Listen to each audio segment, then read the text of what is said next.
Mirsa, sungguhnya kita juga sudah tergabung dengan Pramono Edy Wibowo, anggota Dewan Pembina Partai Demokrat, di mana kita ketahui bersama bahwa Partai Demokrat saat ini juga sedang melaksanakan kampanye perdana di Magelang, Jawa Tengah. Selamat siang, Pak Pramono. Selamat siang, Mas. Iya, Pak Pramono. Langsung saja ke pertanyaan saja, Anda sebagai calon presiden konvensi Partai Demokrat, seberapa yakin Anda melihat bahwa kampanye politik yang dilakukan di sana mampu mengangkat elektabilitas partai Anda? Syukur alhamdulillah, kalau kita lihat di lapangan kali ini terlihat bahwa antusias para pemilih yang berada di sekitar Magelang ini luar biasa. Kapasitas lapangan yang ada sudah hampir terisi penuh dan saat ini pun sedang mengalir terus masuk ke dalam, terpaksa dihentikan karena adanya rombongan dari Ibu Negara yang akan menjadi jurkam, akan tampil di lapangan untuk menarik semua pemilih yang berada di sekitar Magelang ini. Baik, apakah ada masalah ketika Pak Presiden SBY tidak bisa turut hadir di sana mengingat bahwa kunjungan beliau yang harus ke Pekanbaru, Riau, Pak Pramono? Untuk masyarakat sudah diberitahu bahwa memang Pak SBY tidak bisa hadir untuk kali ini karena mengutamakan tugas untuk negara di mana ada bencana yang sedang terjadi di Riau. Dan untuk selanjutnya, jurkam yang akan kita tampilkan adalah Ibu Negara sendiri yang pada waktu lalu menjabat sebagai Wakil Ketua Umum dari Partai Demokrat. Syukur alhamdulillah, antusias masyarakat masih tetap seperti semula. Baik, Pak Pramono, sungguhnya saya juga bersama dengan dua narasumber di studio. Ada Prof. Cipta sebagai pakar komunikasi dan juga ada Mas Hanta Yuda, pengamat politik, untuk berbincang lebih lanjut terkait dengan strategi politik Partai Demokrat. Saya akan persilakan Mas Hanta untuk berbincang langsung dengan Pak Pramono. Selamat siang, Pak Pramono Edy. Silakan. Ya. Selamat siang, Pak. Ya, saya lihat Pak Pramono Edy musuh mantan Kepala Staf Angkatan Darat ya, tentara yang saya lihat sangat sipil dan santai, ramah. Begini Pak Pramono Edy, Demokrat kita tahu ada pemenang pemilu 2009. Beliau Demokrat mendapatkan suara sekitar 20,8%. Nah, kalau menurut Pak Pramono Edy gimana? Apa bisa nggak mempertahankan perolehan suara itu? Kira-kira berapa target Demokrat di 2014 ini? Dan strategi apa untuk mencapai itu? Baik, terima kasih. Memang kita mengerti betul pada tahun 2009 Partai Demokrat bisa mengumpulkan 20% lebih pada saat itu. Mungkin pada saat itu juga dilihat karya dari putra Demokrat yang memimpin negara selama 5 tahun. Sekarang ada pertanyaan, bagaimana dengan 2014 ini? Terus terang saja, untuk mencapai 20 kita merasa bahwa cukup berat. Tetapi yang logik saat ini mungkin sekitar 15%. Karena antusias yang saya lihat dari masyarakat, kelompok-kelompok pemilih yang berada di daerah masih tetap antusias. Walaupun ada tergerus dari berita-berita sebelumnya. Itu yang saya sampaikan. Kalau 2009 kita tahu Pak Pramono Edy, Pak SBY ya sebagai figur utama lah di Demokrat. Kalau menurut Pak Pramono Edy gimana? Apakah sudah siap atau paling tidak sama dengan Pak SBY? Ada tokoh-tokoh di antara 11 itu, paling tidak misalnya Pak Pramono Edy untuk menggantikan posisi Pak SBY, gimana kira-kira? Begini, saya tetap melakukan sebaik mungkin yang bisa saya lakukan, tetapi terus terang saja popularitas Pak SBY 2009 karena beliau sudah menjadi presiden, sedangkan saya baru menjadi calon presiden. Jadi kalau untuk mencapai misalnya seperti yang dicapai oleh Pak SBY, mungkin ya tidak bisa menyamai beliau, tetapi saya akan berusaha. Jujur bahwa sulit menyamai Pak SBY 2009, itu saja. Mungkin Prof. Cipta mau menambahkan. Pak Pramono Edy, tadi Bapak silakan. secara tidak langsung mengakui memang berat perjuangan ini Pak Pramono ya untuk 2014. Pertanyaan saya satu saja Pak, strategi apa ya Pak ya? Strategi apa yang diluncurkan oleh para jurkam termasuk Pak Pramono Edy untuk minimal meraih 15% suara Pak? Apa strateginya Pak? Begini, kalau dibaca yang sekarang sering dibaca di teks dari penampilan Pak SBY di Bali bahwa kami memberi bukti bukan janji.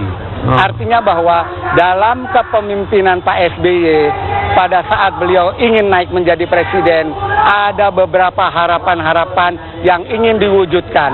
Dan itu sudah dibuktikan, walaupun dari semua itu ada yang belum sempurna. Disitulah letaknya, perlu adanya keberlanjutan kepemimpinan Pak SBY, khususnya dari Partai Demokrat, untuk melanjutkan program-program yang belum selesai. Tapi yang kami angkat adalah, kami beri bukti, bukan janji. Dilihat saja apa yang sudah dilakukan oleh Pak SBY selama memimpin Indonesia ini. Pak Pramono, waktu pemilu 2009, tema utama yang diangkat Demokrat adalah anti korupsi, ya, berantas korupsi. Gitu. Ya. Apakah tema ini ditinggal sama sekali dalam pemilu 2014, Pak Pramono? Jadi begini, bukti bahwa Demokrat anti korupsi, kader utamanya pun yang terlibat korupsi, silahkan ditindak. Artinya bahwa kita betul-betul anti korupsi. Kalau kita tidak anti korupsi, kader Demokrat yang bersalah akan dilindungi. Satu. Yang kedua, saya bergabung karena saya merasa bahwa Demokrat masih tetap berisi orang-orang yang bersih hati. Berarti Demokrat tetap komited ya Pak ya, komited memberantas korupsi di Indonesia, betul Pak ya? Ya, terus terang saja kalau saya boleh katakan, tetap nyatakan tidak kepada korupsi, dan saya bagian dari dalam. Bagus Pak, terima kasih Pak. Iya. Baik, kita harapkan nanti Pak Pramono bisa jadi salah satu bintang iklan untuk katakan tidak pada korupsi, karena bintang iklannya saat ini sudah sebagian sudah masuk penjara soalnya. Betul sekali. Baik, kita bahas sedikit tentang statement Pak Pramono. Sebelum kita berbicara tentang Demokrat, saya ingin bertanya, figur seorang Pramono, seberapa kuat peluang dia secara pribadi untuk lolos sebagai calon presiden partai konvensi Partai Demokrat, Prof. Cipta? Kalau mau jujur ya Mas ya, figur Pak Pramono ini sampai hari ini masih lemah. Ya, persepsi masyarakat tuh masih kurang sekali. Dan banyak survei yang kita baca, mungkin juga survei yang antara lain dilakukan oleh institusi Mas Hanta Yuda gitu ya, masih lemah gitu ya. Karena memang waktu dinas di militer itu kita jarang lihat prestasi yang gemilang, ya, sampai ke pundaknya ada 4 bintang gitu ya. Dan begitu pensiun dari TNI langsung terjun ke Partai Demokrat, langsung mendapat posisi yang begitu tinggi gitu ya, gitu. Nah, jadi publik rakyat Indonesia itu masih belum melihat kelebihan, keunggulan Pak Pramono di mana, masih belum lihat sama sekali. Terus saya lihat tema yang diangkat sering diucapkan oleh Pak Pramono ini, lanjutkan ya. Itu juga menurut saya bisa backfire, bisa menampar muka figur yang bersangkutan. Karena pada waktu yang bersamaan, pada waktu dia menteriak lanjutkan, pada waktu itu juga publik itu tidak puas dengan kinerja pemerintahan SBY selama 3-4 tahun ini. Tahu dari mana? Sekali lagi dari survei, termasuk dari Kompas, dari Tempo, saya baca gitu ya. Tingkat kepuasan rakyat terhadap pemerintah itu makin lama makin merosot. Nah, ini kalau dilanjutkan menurut saya bisa memukul diri sendiri. Jadi saya kira Demokrat mesti mencari tema lain yang lebih cantik, yang lebih pas gitu loh, untuk meningkatkan kembali popularitasnya, untuk meraih kembali dukungan dari rakyat. Itu saya kira. Anda sudah menyatakan kalau ungkapan memberikan bukti bukan janji itu bisa jadi backfire buat mereka. Backfire saya kira iya, backfire nggak bisa. Kan seorang pemimpin janji harus ditepati. Kalau nggak ditepati itu kan risikonya berat. Itu pemimpin begitu Mas ya. Oke, Mas Hanta, kita mengetahui bahwa beberapa bulan terakhir, bahkan beberapa tahun terakhir, Partai Demokrat dilumuti oleh perkara korupsi. Sejauh mana Partai Demokrat bisa menanggalkan pencitraan ini, mengingat bahwa pemilu legislatif tinggal 2,5 pekan lagi? Menurut saya harus segera ditinggalkan ya. Tagline itu harus segera ditinggalkan oleh Demokrat karena sudah sangat sulit sekali. Dan saya seperti saya katakan di 2009, meskipun ya nomor 1 adalah Pak SBY, yang kedua memang partai ini dianggap partai yang paling bersih dan anti korupsi.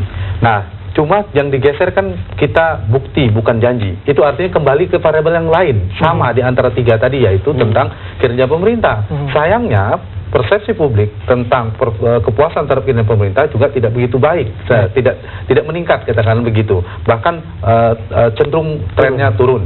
Artinya bagi Demokrat menurut saya memang harus mencari di sisa 21 hari kampanye ini, harus mencari betul yang kalau dikembalikan ketiga, sama saya kira saya ulangi yang di awal, 11 nama itu tidak ada satu figur yang bisa melampaui, ya paling tidak sama untuk menggantikan Pak SBY. Kalau kita tracking hasil survei, termasuk survei poll tracking, figur-figur di antara 11 itu belum masuk di 10 besar. Belum masuk Pak Dahlan, mungkin masuk di nomor 10, nomor 9 begitu. Dibandingkan tokoh-tokoh figur-figur di partai lain, menurut saya agak sulit. Karena itulah tadi saya lihat di kampanye di Magelang masih foto Pak SBY kan, di mana foto Pak SBY. Jadi tidak berangkat dari Pak SBY. Sulit menanggalkan figur menanggalkan figur tetap menurut saya. Yang kedua, bergeser pada kinerja pemerintah. Soal komitmen pada bersih anti korupsinya sepertinya sudah ditinggalkan. Baik Mas Hanta, ditahan dulu statement Anda. Kita akan terhubung saat ini ke Cengkareng bersama dengan Andromeda Mercury. Ini terkait dengan kampanye perdana yang juga dilakukan oleh Partai Demokrasi Indonesia Perjuangan. Andromeda. Setelah mengunjungi beberapa tempat sejarah di Jakarta, calon presiden 2014 dari Partai Demokrasi Indonesia Perjuangan yang juga diberi mandat untuk menjadi juru kampanye oleh Ketua Umum PDIP Ibu Megawati Soekarnoputri, Jokowi telah tiba di Stadion Cendrawasih, Cengkareng, Jakarta Barat. Jokowi hadir di Stadion Cendrawasih didampingi sejumlah politisi senior seperti Effendi Ghazali, Cahyo Kumolo, dan juga beberapa calon legislatif dari PDIP. Di atas panggung ini sudah kelebihan berat ya, hati-hati ya. Kami juga mendapat informasi bahwa Ketua Umum Partai Demokrasi Indonesia Perjuangan Ibu Megawati Soekarnoputri tidak akan hadir di Stadion Cendrawasih di Stadion Cendrawasih ini. Ada beberapa ciri khas yang nampak pada kampanye di hari pertama, yakni jejak sejarah bangsa, kerakyatan, dan podium rakyat, di mana rakyat yang berkampanye untuk Jokowi sebagai Capres 2014. Memang desain dan konsep Stadion Cendrawasih sebagai titik terakhir di hari pertama kampanye terlihat sederhana. Padahal dana kampanye Partai Demokrasi Indonesia Perjuangan yang dilaporkan kepada Komisi Pemilihan Umum yang bersumber dari caleg dan kadernya sebesar 220 miliar.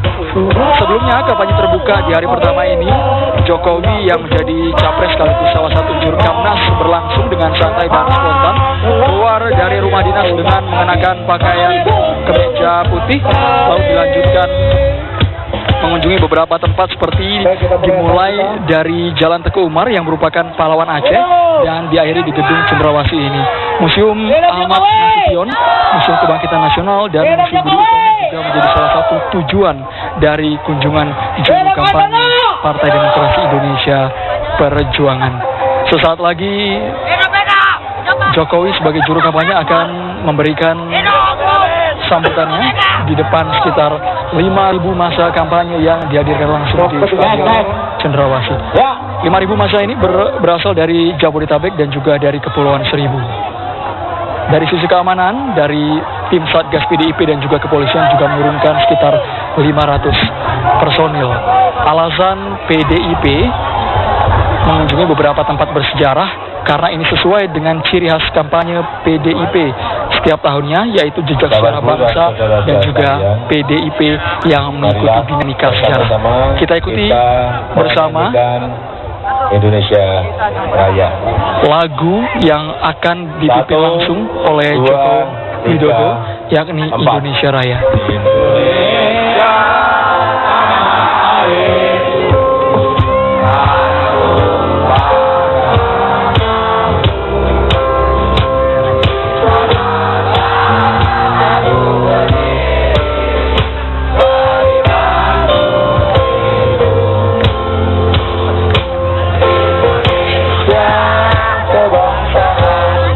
Jokowi juga mengunjungi Museum Perumusan Naskah Proklamasi.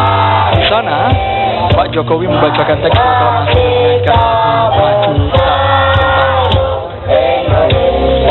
Saat ini tribun sudah terisi penuh oleh 5.000 orang yang berasal dari Jabodetabek dan juga Kepulauan Seribu hadir langsung untuk memeriahkan kampanye kampanye hari pertama PDIP yang dipusatkan di Stadion Cendrawasih, Jakarta Barat. Saat ini Anda bisa melihat Jokowi dan juga senior menyanyikan lagu nasional.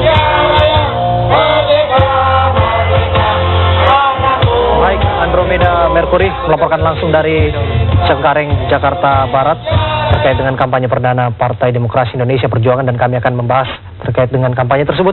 Namun tetaplah bersama kami usai jeda pariwara berikut ini.